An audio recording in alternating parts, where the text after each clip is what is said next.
What it do, Moody? How's What's it up? going, brother? What's up? What's up? We are here outside. It's a nice day. It is. We're not dark because the sun's out, so you can actually see us. Um, It's our 96th episode. So we got Cortez Kennedy in the Hall of Fame, mm-hmm. Hall of Fame pass rusher. Uh oh yeah, Javon Curse. Shout out. Yeah, the freak. I forgot that was his nickname. Jadavian Clowney, Meta World Peace. Yeah, you Okay. used to mention that last week. Like, Meta World Peace is like the only like 96 In the like NBA. basketball player ever. Mm-hmm. Yeah. Oh, we got 4 more episodes Yep. till 100. But on that basketball player note, I had two Percys. Mm. One of them I named it. I was like, "Don't give me hope, T Mac," because I don't know if you heard. There's all this hubbub this week about the Celtics lost in their first round, going 7 games, but Jaylen Brown this week saying how this was his favorite season. Yeah. So of course everybody's like, "How could this be your favorite season? You won a championship before." Oh, this is so selfish. You're happy because Jaylen Brown or because Jason Tatum was out. All right, whatever. Mm-hmm. Either way, fuck all that.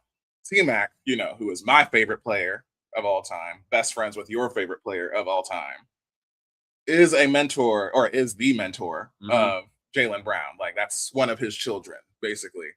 And T Mac was saying, hey, these issues are never like with the team. It's never like basketball shit. It's always organizationally. But really, it just leads me to back on that like narrative of like before they won the title, it's like, oh, can you break them up? Can you break them up? And hey, I'm a huge fan of Jaylen Brown regardless. And I was saying I'd much rather have him in that 2 spot with Ime as his boy too. I'm like, don't give me hope, T Mac. It's only because T Mac said it, because I know he's tight with him. Then I'm like, hey, it's not like he knows something. That's all I'm saying. But so that was one Percy. And because I'm just thinking, I'm like, hey, can we swing a Jaylen Brown? I'll pay him 70 million. Shit, that man can hit a three. He's a fucking two-way defender, all that type of shit. Either way. And my other one, I've been listening to this pod like since it started, but Pablo Torre finds out. Yeah. He won his Pulitzer this year. As you know, I was telling you this podcast was on a scorching hot run, like actively listening to it. So many great episodes besides like the huge narrative of the year was like the whole exposure of the Clippers and that scandal and with Kawhi Leonard and all that stuff. But not just that, like his bird watching episode, like immediately made me add binoculars to my Amazon Prime episodes with all Action Bronson, just all these other different celebrities getting in fascinating, different nuanced areas. It's a award well deserved. So yeah, I'm a fan of that also. So you also know who also won a Pulitzer? Yeah, Amin. Yeah, With him on that. On that. So, yeah, being he's a producer of that, I believe, or executive producer, something like that. On Basketball Illuminati. He was is like the entertainment and like journalism. He was like, I'm the entertainment of that series. So. He's getting all his credit. And I saw Michelle Beadle because she came on and it popped up on his bumper and it said, Pulitzer Prize winner. Yeah. And Michelle was like, I will never address that. He's like, why? You don't address gravity? You don't address facts in the world? Like, this is a thing. Yeah. I take it as disrespect. So, yeah, shout to Amin also. Shout out. But Pablo Torre, I will say, he's 70% of it. That's the hard part. But, still great stuff. Yeah, they've been doing great stuff. Like I said, we were talking about it last year. It's like, he's easily one of the best podcasts out and journalists.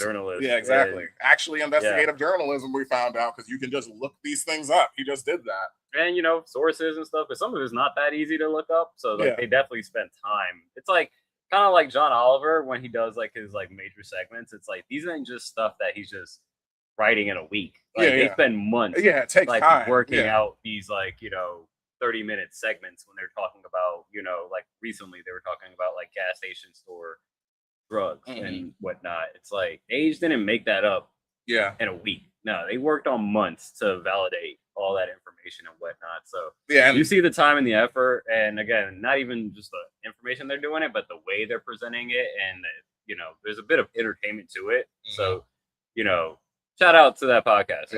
When I was like, because I remember when I was recently, it was like I was like, man, Pablo Torre finds out hasn't put out an episode in a while, but again, kind of have to take your season break. So, you know, it's just kind of one of those things where like, man, I feel like I haven't seen this in a while. 2 weeks later, new episode goes up and it's like, oh, okay. Like you just on your break. And I just felt that mental, you know, push to be like, yeah, it is time to have you back right now. So. Also, you know, I know we're both fans of this guy, but the same one who needs a Pulitzer, John Bois or John Boy. Yeah. The exact same thing. If he doesn't win one for the internet episode, like, yeah, that episode is great. Yeah, absolutely. Like you're talking about people that take effort and it takes time to put that stuff out there because I know I was actively listening to it like this whole year. He had literally either 4 or 5 episodes in a row that were all just the Kawhi investigative shit. It's like, oh, I'm making this up. More stuff, more stuff. And that's why people was like, damn, like, and he even came on Joe Budden's pod because that was the sports, you know, story of the year, basically. And everybody's like, damn, bro, you had receipts like that? He's like, yeah, I'm a journalist, so. Shout out to them. But yeah, that's the Percys. Thanks for joining us, episode 9. Let's start this, or 96. I said 29. What? Just going back in time. Exactly. Let's start the show. Doors opening. Step back to allow customers to exit.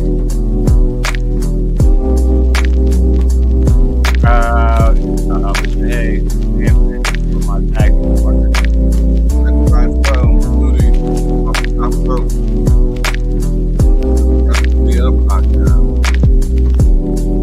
So we control the avenue of wrestling. Follow us on this channel, YouTube channel. Like, comment, subscribe, and follow us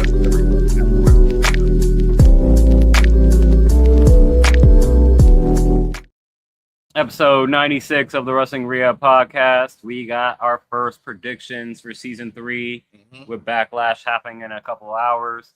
We got a lot to get through and somewhat eventful. I don't know. It was a pretty tame week of wrestling. Yeah, it was fine. What I'm saying? So good. And I'd say it was a solid week. It was a solid go home week for Backlash and a good week from AEW. Yeah, I don't expect this episode taking that long. So we could just jump in straight to the flagship show. Yep. Monday Night Raw. I only added one thing on this, or 2 things, but in the primos, obviously we start with the primos. Which would you have higher between, obviously, your boy Seth getting destroyed and like them scrapping the whole night, or the Roman and Jacob? I put that in primo. Seth and Bron. Yeah.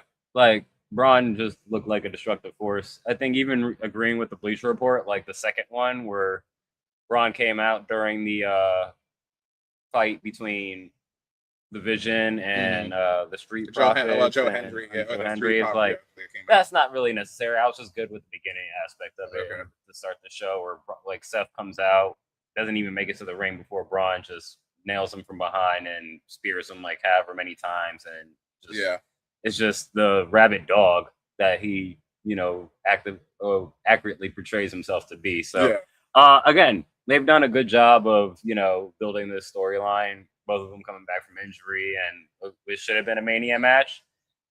Now, again, this is probably the thing that I look forward to tonight at Backlash out of all the matches, is this Bron Breakker Seth Rollins match. So, yeah, that's easily my primo of the show. Okay, yeah. The only other one I added, I'll go on the other one, was Roman and Jacob. Really, this is more so Roman, because this was like, as he said in his promo, you know, a reminder. Like, this is still, as I told Brock years ago, this is my, you know, ring. These are my people, my camp, you know. And it didn't feel like a retreading at all, because he's still the same character, and it convinced me, you know what I'm saying? Like, I mean, we're not going to, I guess we can spoil our prediction. Roman's winning. I mean, I know we're both going to pick that. That's not spoiling anything. But, yeah, I still really enjoyed, like, just his promo with very similar aspect of, like, you said, Bron being a rabid dog, where Jacob is the rabid werewolf, like the Samoan werewolf inside the family. I like him not abiding by the family rules, and like even, you know, Roman adding to the lore of it too. Like, you're gonna use something that's a last resort, you know, all that stuff. So we were talking about last week the sacredness of the because the Usos brought it up, so because they talked to him like, bro, you tripping doing that? Like, that's low key a declaration of war, like. But yeah, I enjoyed that, and we got a "I am the table" spot. We did. So that's never a bad. Well, it's only unfortunate in like the safety aspect of it. Yeah. Well, yeah. I mean, I think it's fine. Like, it still, well, not hurts, but like it only looks silly like on TV because I'm not gonna. Roman took that perfectly. I think the problem with that was that they had the sheet on there, and I think he slid. He slid versus like there was more horizontal force than vertical. But yeah, it should have broke, but whatever. I was like, I'll pretend like it broke. Yeah, we know what it was supposed to be, but again, contract signing, good enough. Somebody's going through the table. Yeah, it's just unfortunate this table didn't break. And yeah, I didn't feel the need to put dittos up here because, like I said, you got everything else right in the order. I agree that Ethan Page and Rusev getting a win over Javon and Penta. Yeah, I mean that was a fun match all the way through, and then what really bumped it up was Penta getting pinned. Yeah, I didn't really care between Ego or Rusev who got the pin, but the fact that the pin was on Penta obviously sets up, an IC title match. An IC title match. Ego, I think, correctly probably does get the pin on this, even though I kind of do want to see Rusev with this IC title. I think that would be fun. It's funny because you took the words out of my mouth with that. It's just like, I mean, not just because he's a vet or anything, but because he would be clearly a monster within that division. I mean, he's bigger than all those other guys. It's like, you can have like the actual ruler on like, as we know, we're building him in the main title. You have Rusev doing the exact same thing for the IC title. Like, it should be, I mean, personally, I would take Rusev enough. I mean, with his build and everything and who he is, like, you gotta have him be serious enough to be like, all right, this is an ordeal to like get this title off of him. You know what I'm saying? So, yeah, I would have chosen Rusev. I don't know. Are you saying you would have chosen Rusev? But I mean, it makes sense why Ego gets the win, and because again, just debut. Sure, yeah, keep him in your mind. Do I think he wins it off rip? No, because I think maybe Rusev cost him, but I don't know, man. Like Rusev should be next. There is part of a Rusev where I'm like, is he kind of just the Matt Cardona of Raw? Well, yeah, I mean, he's in a better position than Matt. Yes, for sure. Like, yeah, he's in a better position. It's really geared towards the Javons and the Egos more so than him. Yeah. And so, do I actually see him winning it? Probably not. Would I prefer? At least in the short term, sure. I guess the only issue is like once Rusev wins the title, like what do you do with him? But the story, I mean, them trying to like he's a heel and they're trying to get it off of him. I mean, sure, but you got to be like you said, you got to be destructive. You almost kind of have to be like a Gunther level, maybe not as long term, but as like as far as like you said, the effort that would need to like dethrone him, from to put him over as the champion, like would be something that would be an interesting. I just don't trust WWE in that sense. Maybe old WWE, but like under this TKO creative, I just like no. They just want to get the young guys in and whatnot to get recognized and whatnot. So I do think Ego ends up winning it. Maybe again, Javon cannot be slept on as well, but I do think it makes sense if you give Rusev the title and then let Ego and Javon feud it out to determine who takes on Rusev. Yeah, I would have Javon last in that ranking. Like, really? Of like we're picking that 4-way. I would have Ethan, Rusev, and then Penta, and then Javon. Okay. Just because, whenever that match would happen, we know it's not at Backlash, right? I don't know. I didn't look at exactly. There's no IC title match at Backlash, but as you said, it's probably gonna be a 4-way that we can see coming up. Mids.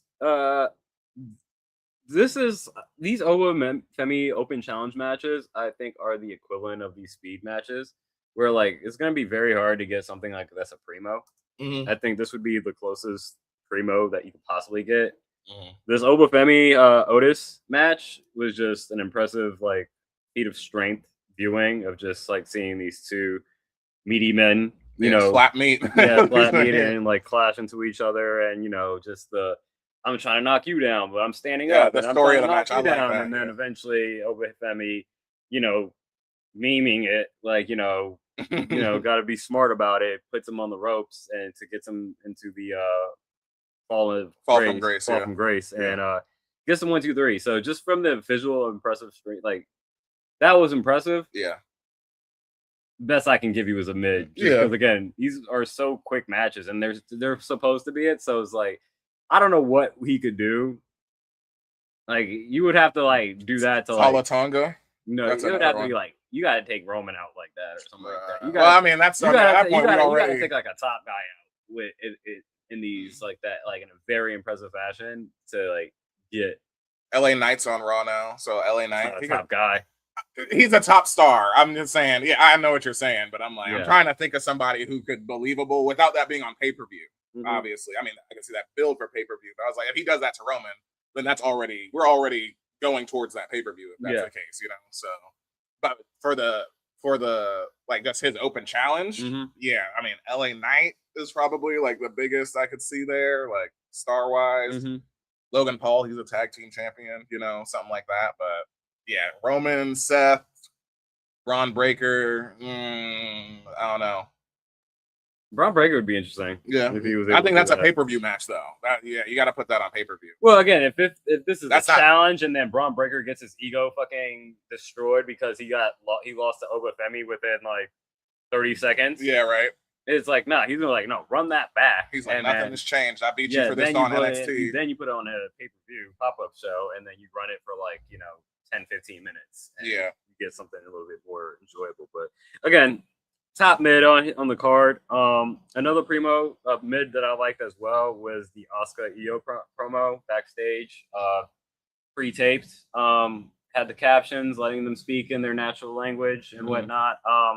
Again, the spice and the sizzle for this rivalry takes a big hit without having Kyrie in it. But I do think the way they're trying to pivot as far as like, I was your mentor, you're not the same, this, that, and the third, I thought it worked. Yeah. So again, the match, if they give them time, the match quality is going to be good, great. So is at least, you got to give them at least 15. You would hope, but for them too. Yeah, you think they're gonna probably give them 10, and So I'm not putting all my hopes into this match, but just the talent that's involved, that they're gonna put on a spectacular match. Shakes, Shoal, Ruka debuts and signs her contract to be an official member of Raw. Becky Lynch comes out, gets in her face. So we already starting to get where Soul's attention will be to start off her Raw career, her main roster career. Slipped on the top rope, trying to hit a slow snatcher. Yeah. Tough. It happens, but yeah. When it's your debut, you're just like, that's the one time when you're like, all right, this got to be clean. But it's like, she do got like the most, probably like one of the most complicated, setups, for her finisher. But yeah. Still got the point across. Yeah. All right. But I'd be curious to see how it plays out, though. How the Ruka Becky Lynch rivalry plays out. But it's a good look. I mean, she already knocked off Bayley at Saturday night's main event. So it's like, you knock off Becky Lynch and win the IC title? Yeah. It's a hell of a come up. Maybe AJ Lee costs Becky Lynch and interferes in the match and whatnot. If she's still around, who knows? But no, that was a good start off. Unfortunate for the slip up, but shit happens. JD McDonough gets the win over Finn Balor. I might push this up to like the bottom mid just for like the Roxy of it all. Like we're telling that story of I guess I'm just the Judgment Day shenanigans. It just kind of brings it down to Shake for me. It was just a little too much going on that I'm like, you're always gonna have that stand on the apron distraction from somebody. Liv holding the ring hammer and then dropping it to Raquel or Roxy, and she hits Finn with it to like prove her loyalty, basically. So the girls welcome her back in. I like that. So yeah, we're still telling that story. It's gonna be a good face turn whenever it happens. In the last one, we sort of mentioned it already earlier, but we did get Austin Theory versus Joe Hendry originally, and then this was a DQ where it's a beatdown spot, and Street Profits are coming for the Visions tag team title. So I guess they're next up. Probably. Yep, definitely. Shout out to Dawkins. I mentioned it last week. He put a time-lapse video of him losing, going from 290 to 260 within 4 weeks or something like that, or however many weeks, 4 to 8 weeks or something like that, because he looks way more. He's already looked shredded down from before, but then he's definitely living in the gym and on that Montez Ford workout plan.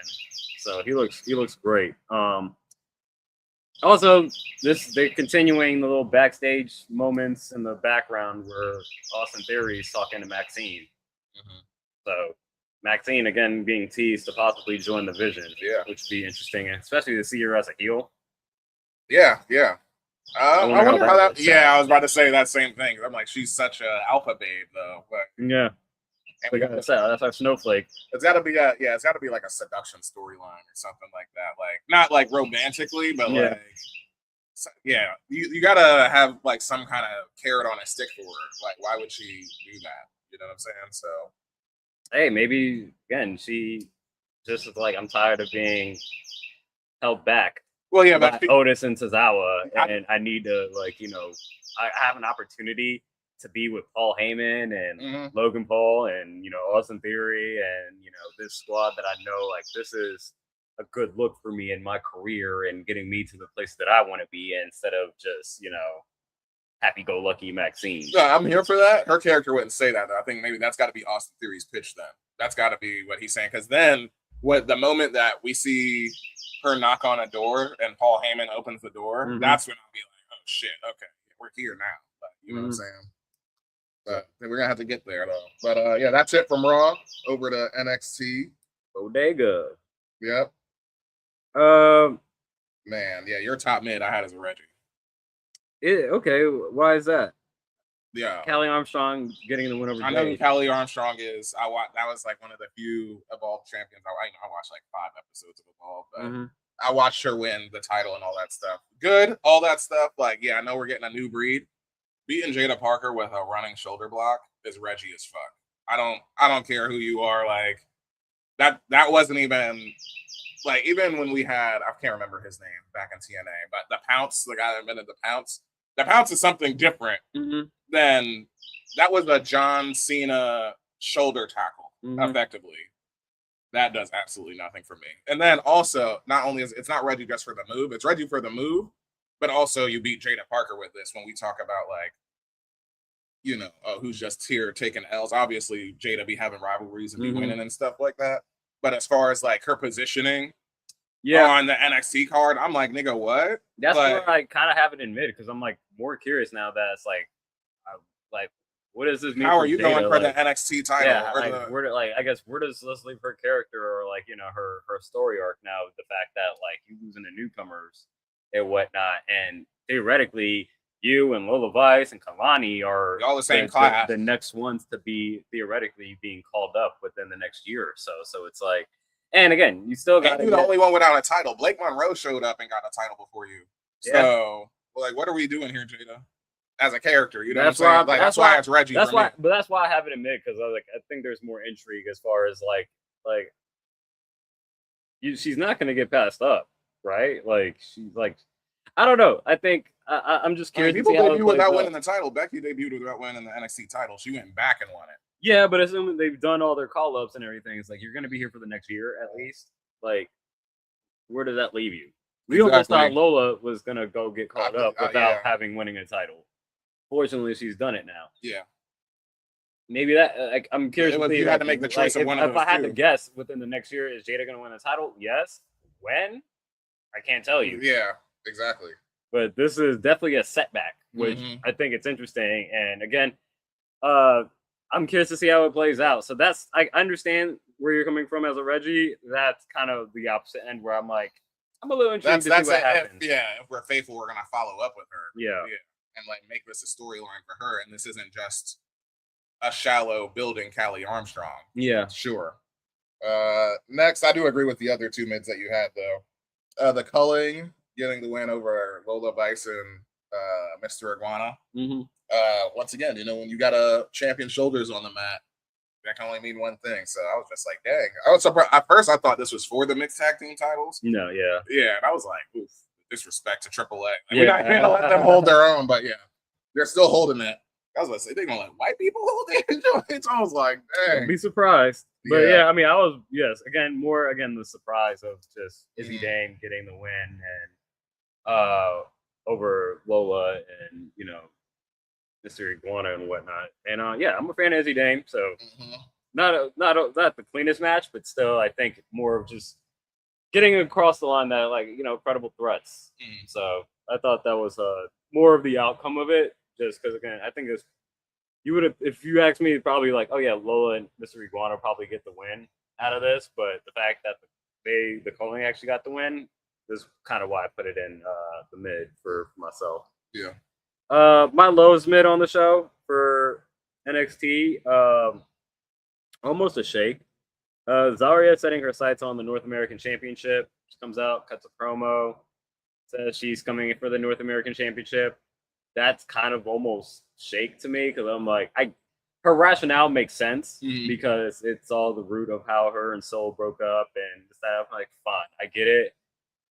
I'm thinking more like you should be gunning for the women's NXT Championship. So the fact that like you're like now have my spot cleared and everyone's out my way, I'm coming for this NXT North American Championship. I'm like, seems misguided, but fine. Her rationale made sense. I was about to say it's not misguided. Again, when she first said it before the rationale, I was like, why aren't you going for the NXT Women's Championship? Her rationale makes me forgive it and make it a mid. We get who else? We get Tatum Paxley comes out. We get who else? Lizzie Rain, and we had Nikita Lyons all come out and also stake their claims for the North American Championship. And then Zarya hits Tatum with F5, F5 and takes her out. But interesting. And then again, Nikita Lyons doing some good character work. Yeah, singing. Yeah, I'm not Nikita multimedia and all that stuff and all. It's funny. It's like she's definitely seen that she's putting the time and effort to groom her talent and her abilities. So again, almost shake, but again, the rationale bumped it up to me for a mid. But I was a little disappointed that that's where she set her attention to rather than the NXT Women's. Yeah. In the shakes, you got Micah Lockwood body slamming Jasper Troy with ease. She's brolic as fuck. Yeah, dog. Like that shit was kind of crazy. Yeah, I was like, oh yeah, this is China if there ever was a China. Like, you know what I'm saying? Like, I'm not familiar with her either, but she. Maybe I think she might have been an LFG. Probably. I don't know if she's evolved, but either way, that's shake worthy. Just body slamming Jasper Troy in this. You're like, holy shit. But he was in the middle of them. Oh yeah, because he got the win with Jackson Drake. Jackson Drake, the leader of Vanity Project was there. So yeah, they were hyping her up. So I guess she did join them. Tony D getting the win over Tavian Heights. Yeah. And then I added, because Mason Ross, we know that's his name now. Rooks. Oh, Rooks? Yeah. Oh, yeah. But yeah, that was Nick Cruz on the Indies when we saw like immediately, all of his indie stuff started popping up. So I'm like, okay, so that's his name now. Mason Ross says Rooks. I wrote it wrong. Yeah. Wrong, but yeah. Rooks. All right. So that's the new fat boy that we got. Yeah. Doing moonsaults and shit. So we'll see how far he goes. The last thing I had was, correcting myself on thinking, I don't know if I said this on pod, but thinking it was Evil was Asuka's husband, but he's actually Io's husband. But we got a little vignette from him. His name is Nataku now. So Nataku, okay. Yep. I was saying WWE name. My Americanness was like Naruku. Nah. Nataku. I did have one question for you with NXT specifically.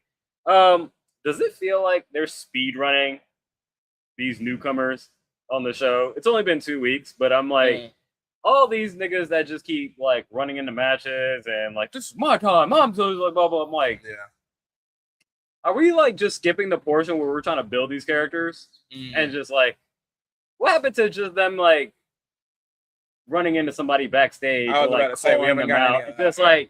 It's just like you just running into these matches and jumping niggas. I'm like, it almost feels like we're speed running this process, and I'm like, I don't really. It's a little too much for me. But I get this is only the second week. I'm here for that, and I think this is maybe they are leaning into. I would say so, just because that makes me think of last week when Tony D comes to Shawn Michaels and he's like, "Hey, we're just letting Well, you reminded me of this. Yeah, you said, they like, said, they're like, just we're gonna just gonna let the we're gonna throw them in the pool of sharks. And Yeah, see who basically. survives and whatnot. and this is what it looks like. Yeah. So this is chaos reigning. We're just continuing with that like long arc storyline. This is how Sean is letting the NXT be run.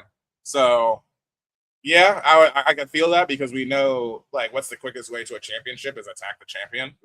So Sure, yeah. you know what I'm saying. So if you're just doing that constantly with everybody, I can see how that feels like. They're like 3 or 4 people in because it feels worn out. You also that Cam Hendricks also make his presence felt. Like more of anything, it drowns out because it's so many new people.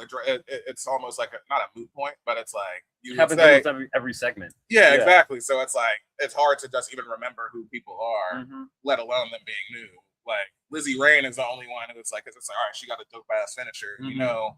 You know, Mason Rooks now because we got his name and hey, he's the fat boy. He looks different. He looks different than everybody else. So it's like those are the only two, really. But yeah, no, I can agree with that. Okay, I think that's my rationale to it. I think that's felt like I was gonna put it on here, but I'm like, I gotta give some grace because it's only been the second week. But I'm like, that's probably this just feels like we're just kind of speed running the process and just trying to like force it on everybody's like these are the people you should care about. I'm like, yeah, but like I don't really care about them if you're just gonna be running the matches aimlessly, just kind of like acting like a dark state or like a field where it's just like you're just causing chaos and just then yelling at the camera, this is my show, this is my time, I'm caping for everything. I'm like, okay, get in the line, pal. Like you and everybody else. Exactly, yeah. But that's the bodega. Yep, over to the coffee shop. You watched this more so than I did, but yeah, the thirst wins out in the primo because it's really a bit of anything. But my girl, I'm a huge fan of Harley Cameron. She's back. That backstage promo, primo. I'm not going to go into the details, but her and Mina, they have things in common. Yeah, I'm just going to leave it at that. But Kim said the puppies. Yeah. But real wrestling, Darby retaining over Kevin Knight. Awesome, that was great. That was great. Yeah, watching the highlights, that was great. Kevin Knight took some gnarly bumps. Hopefully he's okay. Fake bumps though. He looks the one that like his head hit the back of the table on the outside. That was a little like he looked. I mean, he continued to work after that. That was like he was fine.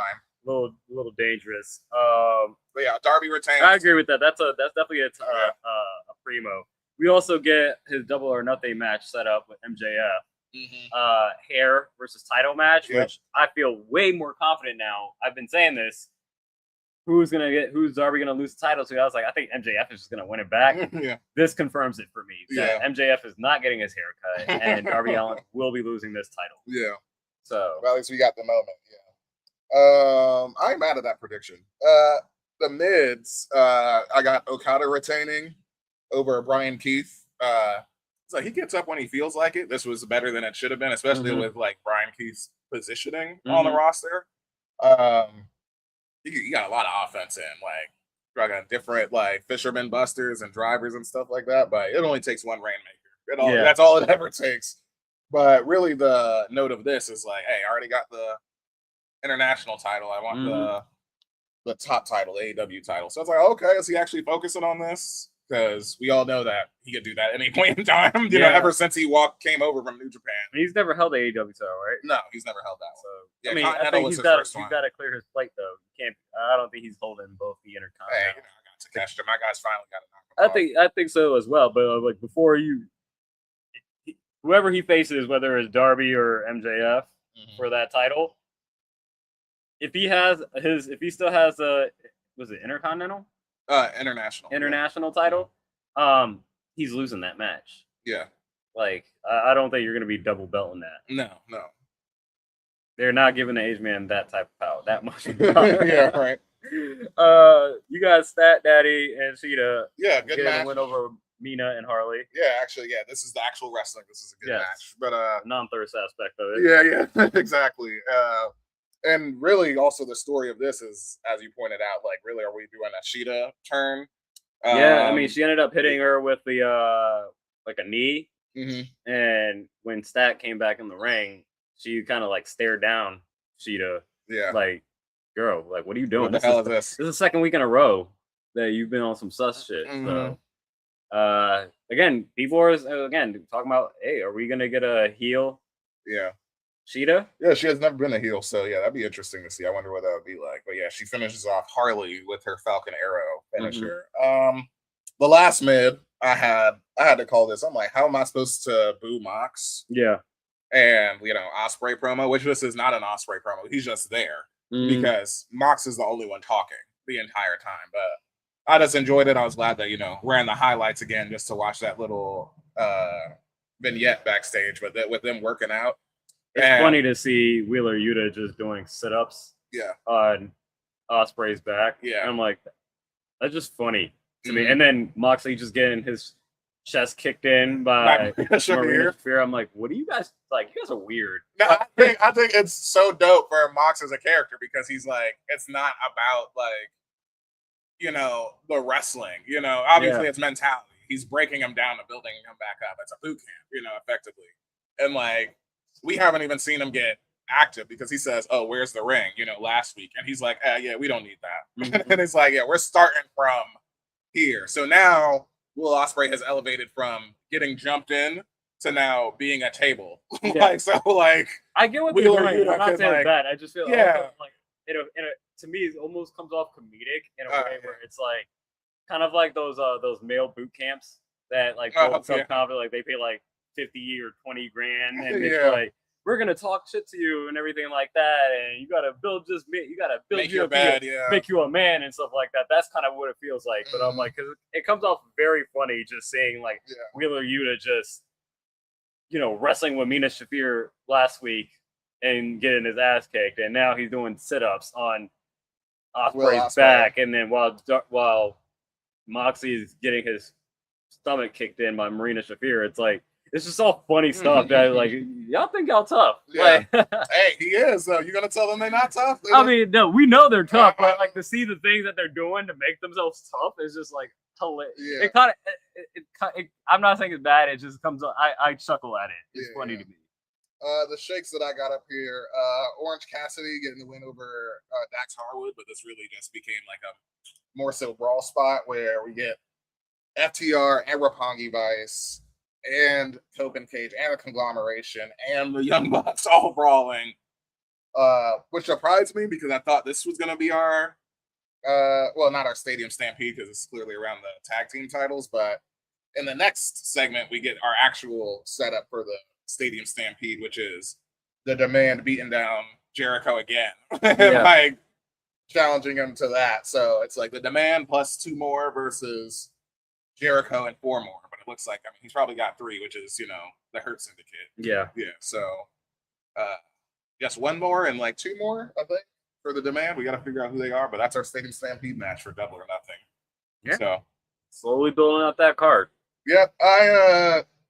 I will say though that Stadium Stampede is like one of the highlights. It is a gimmick, like fun match, but as I look at like the people in it, I'm like, this might be this is probably gonna be the most mid of all the Stadium Stampedes. It depends. Like on the spots and stuff. Do we have the whole like Hurt Business Jericho side figured out? No, I think that's what I'm saying. That's what I think it is because we know that he got them. Like he paid them for protection. Yeah, but it's Hurt Business is also looking for a new member. True. Yeah, so it's probably that new member. Yeah, I would guess. Depending on who that could be. So. Yep. But then again, it is also not a cinematic, but they're cutting to constant different things. So I can see it still being fun. What about it's the New Day? Hell yeah, they're heels, right? So, or they would be, or I guess they would be face debuting in that case. But and then you just focus them on the tag team championships, and then you get Shelton to focus on the TNT championship. It would be fire if they didn't have a non-compete, as we know that WWE gives. So they got a non-compete. Well, they didn't fire them. Yeah, but it's like 3 months. It's standard. It's a standard 90-day. I don't know. That's like down regular wrestling. So. Oh, if they said that they also have a non-compete, fine. But I'm like, I think the way that they went out.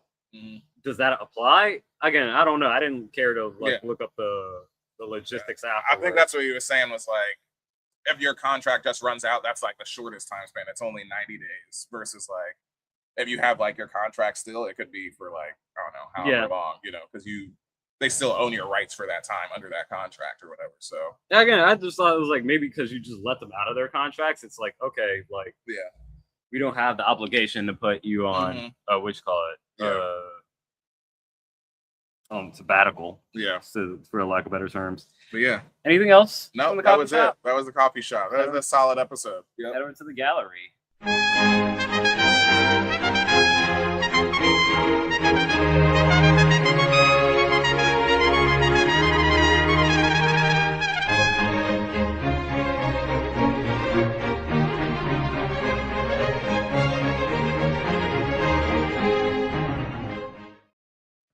2 items in the gallery. Which one you want to take? I'll take the old one. I had this Why the Iron Claw was made because it happened this week. The David Von Erich Memorial Parade of Champions event was held by World Class Wrestling. This was May 6, 1986, in front of 32,123 fans in Texas Stadium in Irving, Texas, near Dallas. And an emotional event, Kerry Von Erich. We finally got a Von Erich holding the world title after he defeated Ric Flair. Yeah. Winning the NWA world title. So, yep, the Iron Claw. That's why we watched that movie. Yeah. Getting that whole, it culminated all the way to that, all that drama and Did you watch that movie? Yeah. Okay, yeah. Good movie. Yep. Good movie.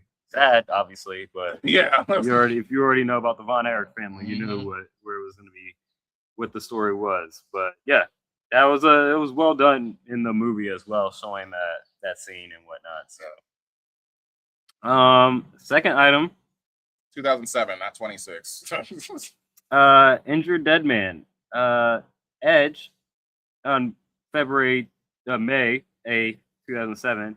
Edge cashed in a newly won Money in the Bank briefcase to claim the World Heavyweight title from The Undertaker. It was Edge's second successful cash-in at Money in the Bank case after doing so in January 2006. He had won this opportunity with the victory over Mr. Kennedy on Raw earlier that week. The cash-in came in the aftermath of a huge SmackDown main event in which Taker went to draw with Batista in a cage match and was then viciously attacked by Mark Henry.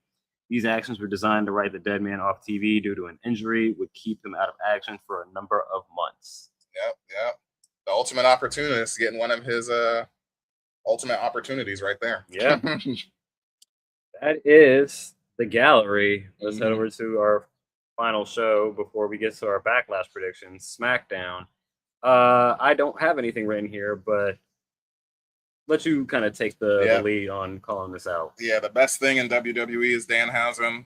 I don't know if you caught this, obviously, because we talking and smoking, whatever. Did you catch all of this segment, the storyline of Danhausen in this episode? I remember the segment being on TV. I don't recall exactly what was happening. Yeah, well, as we know, the segment last week was like,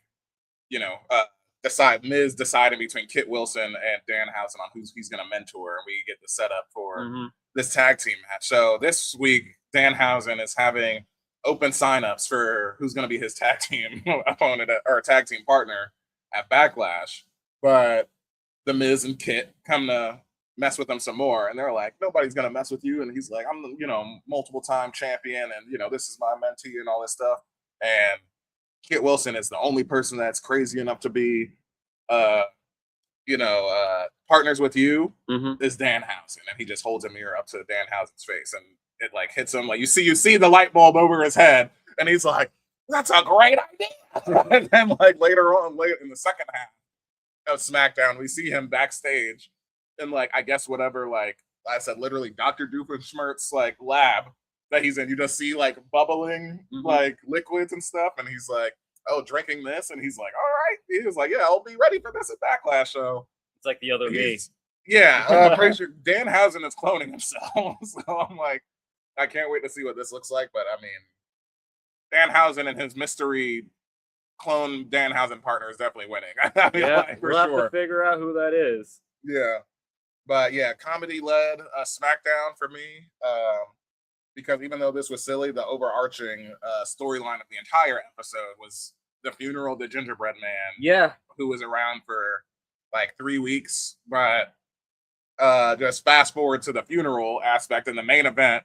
Like, Sammy's saying all this stuff that I was saying to you. I'm like, yo, the fact that this is in the main event is ridiculous. And like, Sammy's saying that just... It's like main event in SmackDown used to be it used to mean something. Yeah. Yeah. And you this had, is a joke. You're making a joke Trick out had of me. a choir out there that was singing yeah. terribly, and Yeah. again, Sammy rightfully called them out that they were off key, and I was Yeah. like, yeah, they definitely was off key. Yeah. I love the vignette that they have for the Gingerbread Man, and Yeah, just showing ridiculous. him going through like college and Yep. all his great moments. You saw Baby Gingerbread Man, like that When he was came out the oven. yeah. Him, So Trick, and Yachty climb Mount Everest and Yeah. shit. Like, so many great moments. That's it. Sammy's a monster for what he did last week. in 3 weeks, all of that happened. They did all that shit. Like they showed like at least 15 pictures Yeah. up there.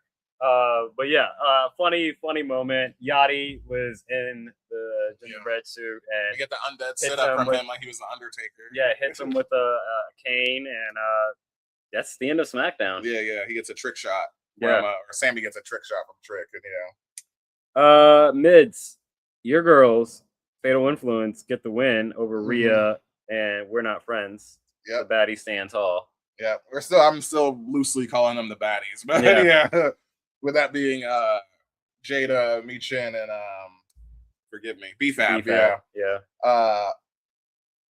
It's funny, I didn't know how I wanted this to go, but I guess once again, I mean, just like we were talking about with NXT, it's like, you're just keeping like the new people hot, and it's like, but yeah, getting wins over like Charlotte, like, and well, now Alexa, and back-to-back weeks is crazy, but I guess we get the reminder of like, Jada, she's like, I still want that title, because afterwards she's like, we get that pump kick from her. It's like, damn, bitch, like probably the best pump kick in all the women, or the most emphatic. Like it's like a bro kick. Like she could use that as a finisher, but I mean, the sandstorm is fucking sick though. Like, I mean, she need to pull that one wing angel out. That was you gotta have that for the repertoire. Jada is good though. Jada is still fire. But yeah, the baddie standing tall after all that, like women faction action that we get there. And then I felt like it was good enough. We gave them a lot of time.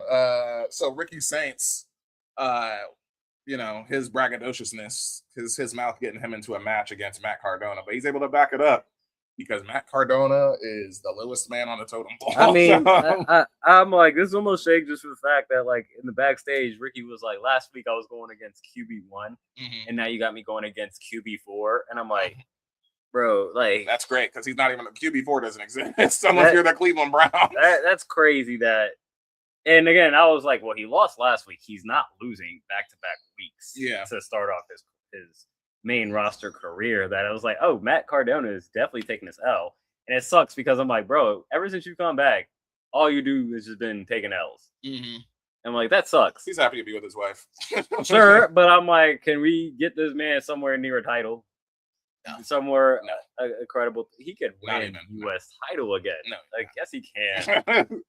No. That's just crazy. That's crazy. Yeah, the shakes that I got, Irresistible Forces coming out to lay out Rhea and Paige, our women's tag team champ. There was somebody, I forget. See, this is me fucking up. There was because before those Irresistible Forces came out, there was somebody else in the ring. I think Fatal Influence as well. Oh, okay. Oh, yeah, that's right. Yeah, they came out because they were talking about they wanted the titles. Yeah, that's who it was. But yeah, we get our last champions. They're like, no, we're gonna get those back. So yeah. That's right. Just another reminder.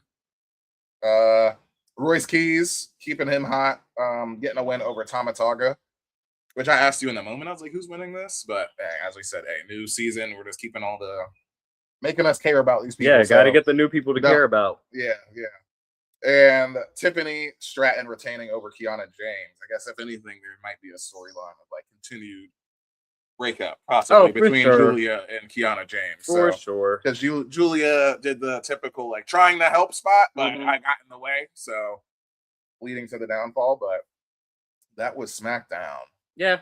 SmackDown's been coming from behind in a lot of these weeks. Like Danhausen is leading MVP already. He ain't even been here since the beginning of the year. So as far as like entertainment quality, he's leading the bullpen on SmackDown for sure. I think hopefully or in WWE, I think when SmackDown moves back to 2 hours, it's gonna hopefully be a little bit more of a better show. Because again, just 3 hours is way too much. Yeah, this power poll of like top wrestler or top wrestler of the year is either gonna be Roman or Danhausen. As of right now, that's one. Crazy. That's 1 and 2 in the power rankings. So it's not that crazy.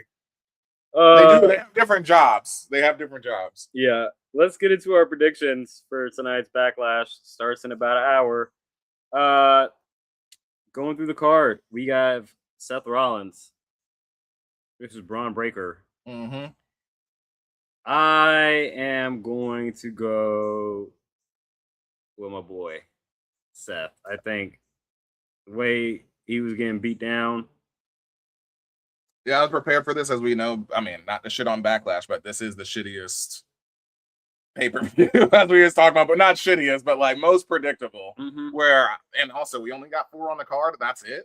Like, I'm very prepared for a tie, or 5. I'm very prepared for a tie, but yeah, very similarly, not overthinking it. We got 2 weeks of Seth getting speared in a row, and I did have the question of like, okay, they're both just coming back, so that's what makes it interesting. But again, Seth is like he lost to Mania, so it's like, yeah, no, Seth should be getting this lick back, because we got more meat on the bone with it, regardless. Like, and Seth can easily win this and then still get speared out. Exactly, yeah, after the match. Exactly, yeah.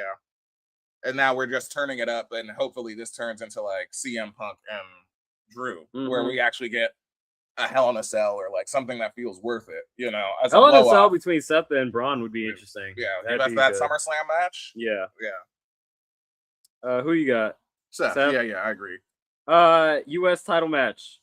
Trick. Too easy. Sammy. Man, you don't stop. It's scorching hot right now. I mean, it would be interesting to have Sammy win, because we would be fucking booing the fuck out of him, but I think you don't mess with the good thing. Yeah. I feel like, again, you're solidifying him. Is obviously like there's a way to solidify him as a heel, and he does something dastardly to get Trick to lose this match, but I'm like, he just won it at Mania. Like, are you really going to take the title off him within 3 weeks, 2 weeks? I don't think so. No. So I'm going to go with Trick. Yeah. All right. So for our fractured storyline of the pay-per-view, Io Sky versus Asuka, who you got in this? This might be where we deviate. Go ahead. I'm going to go Io. Yeah. Okay. I'm going to go Io. Yeah. I feel I'm going Asuka. Like, similarly, where I'm just like, mostly just because of my girl, but I also don't know where this leaves us without Kyrie. Like, I feel like Io should win, honestly, but yeah, I don't know. What are we doing? Like, either way, if Asuka wins, what are we doing? And if Io wins, what are we doing? That's what I think is if like. Io wins, she just focuses our attention to Liv. Yeah, and Asuka's just on the back burner. Asuka just. That's what I'm saying. Maybe she's Asuka focuses her attention towards Becky or something. I don't know, but like, she's the most disrespected women ever, as far as I'm considered. But yeah, as good as she is, so that's why I'm like, I'm gonna just put the Asuka cape on for this. It's as simple as that. But that's why I said I think we might deviate right there, because I'm like, I don't know. I probably should be Io, but I don't know. I think it's if Kyrie's here. I mean, it's correct that if Kyrie is here, that Io is winning. Yeah. So if you're just finishing the storyline, Io is winning. But I don't know. See, as I talk about it, I'm like, that's just stupid for me to pick Asuka then. You know what I mean? But I mean, if you want to continue this, you can continue if Asuka gets the win. Maybe she sprays her in the face again with the mist. I don't know. I honestly don't know, but I see Io kind of in the same vein as Rhea. Oh, sorry, go ahead. I see Io in the same vein as Rhea, where it's like she's a 93, 92. It's very hard to pick against her, and so that's why I just kind of have to go with the obvious and just go with Io. Yeah, I mean, as I look at this, because I mean, we're definitely. I don't know. Maybe you will pick the Miz and Kit Wilson, but I'm about to pick Danhausen and his clone. And that's what you're predicting. Is it's just going to be somebody else dressed up as Danhausen? Maybe, I don't know, but I can't wait. I can't wait to see who it is. But yeah, I would like it if it is a clone. That'd be fucking funny as hell. Wait, oh shit, maybe he has a twin brother. That'd be crazy. Maybe Danhausen is a twin brother. Actually, that'd be dope. Like, and you're using him on storyline. I don't know. I'm like, where's the feel? Because that's the feel good moment, right? So Seth Trick winning is feel good. Asuka feels bad. Danhausen would be feeling good. Roman is feeling neutral, but yeah, just make this all feel good. That's why it's predictable. Yeah, I guess it's not a renege. We're still on predictions, but I'm gonna go Io. I'm just thinking my my booking out, but I'm going Danhausen. You going Danhausen or? I obviously want to go Danhausen and TBA, but I'm like, maybe it's the Miz and Kit Wilson. Mm-hmm. Because like I think this might be the most Danhausen solid. is like he's a small, scrawny dude. I'm like, all right, who are you gonna get? People are saying it could be Jelly Roll. I was like, it'd be dope if it was Elton Prince. Mm-hmm. No, like I said, that'd be insane. That'd be Some people are saying maybe it's CM Punk. I don't know. I'm just like, Danhausen's already coming in as like an underdog, and I'm like, whoever you get can't be an underdog. Like, he can't add to the underdogness. Yeah, so it's like if it's Jelly Roll, I'm like, it has to be the Miz and Kit, right? As long as it's not, Jelly Roll, because I truly have no idea. Like all the names that you said are the only names in my mind. Mm-hmm. I have no clue. But if it's not Jelly Roll, I just can't wait to see who it is because I don't know. But Danhausen, once again, similarly to Trick, I think is just scorching hot, and whatever silly way he's gonna defeat him is gonna be great. You know what I'm saying? Or it's gonna be like maybe you just continue this like, Miz and Kit, they just got the one up on him right now, but he's gonna, go back in his lab and come up with something. I don't know, but I'm gonna go upset. I'm gonna go Okay. Miz and Kit. I think maybe whoever Danhausen has as a partner, he's gonna accidentally curse. Interesting. Okay, yeah, you could do that. I think because Danhausen and Miz and Kit has just been this cartoon. Mhm. The thing about cartoons is that you can just keep replaying it. It Mhm. doesn't. Not to say it doesn't get old. I mean, at some point this is different than literal cartoons, but like the bad guy gets defeated and then they forget. They're just like focused on like, man, fuck Danhausen. You know what I'm saying? So if they lose, I could still see they're gonna continue. And with Danhausen has been a thorn in Miz's side for the last few weeks, and so I do think even though like they did jump him that one time, I think Danhausen technically has the edge. That I'm like, okay, it's like some shenanigans is gonna happen. Danhausen's gonna try to curse one of the two, but then ends up they dodge out the way, and it ends up being whoever his tag team partner is, and they get cursed, and then they end up losing that match. So I'm gonna go upset here. Okay, yeah. So we have. I do think that would be an upset. Yeah. Split of opinion on that, and then Roman. Yeah. Roman easy Obviously. over Jacob in this goddamn championship match, especially with the most recent promo that they had on SmackDown with the Usos talking about like what is going to happen when you lose, and he's going to break you down. Jay is almost kind of having flashbacks to when he got his ass whooped on when Roman initially came back as like the tribal chief, and they had that Hell in a Cell match, and Jimmy had to throw on the white flag for him. So this is only the start of Jacob, and I guess his penance if he's gonna have to pay. He's gonna have to acknowledge him. Yeah. Afterwards. So Get in line. Roman at the end of the day is going to retain this championship for sure. That's Backlash. We will have a decided point given here to start our season 3 scoring totals. Yep. For sure. So I guess you'll catch us next week. Well, you got a champion. I got a champion, man. Yeah, come on now. Yeah, only one champion this week, and it's the Michael Jackson. Annie, are you okay? Are you okay? Are you okay, Annie? So Sky Blue and her taking that haterade from the top rope, middle rope. She was sitting on the top rope. Yeah, against Jamie Hayter, because the way that she landed, she smacked the back of her head on that mat. That I'm genuinely concerned. I assume she's okay because I haven't heard anything. Yeah. But she easily could have a concussion the way her head just slammed to the back of the mat on that. So, joke, but definitely serious. Hopefully Sky Blue is okay because I'm a fan of Sky Blue. And that was a gnarly clothesline that she took. Yep. But now we are done for our champions. Unless you had a surprise champion. No, I did not. I did not this week. Let's take us home then. Yep. Join us on episode 97 next week, next Saturday on the Wrestling Re-Up podcast. Follow us here, like, comment, subscribe, do all of those things on the social engagement, and we'll see y'all. Peace.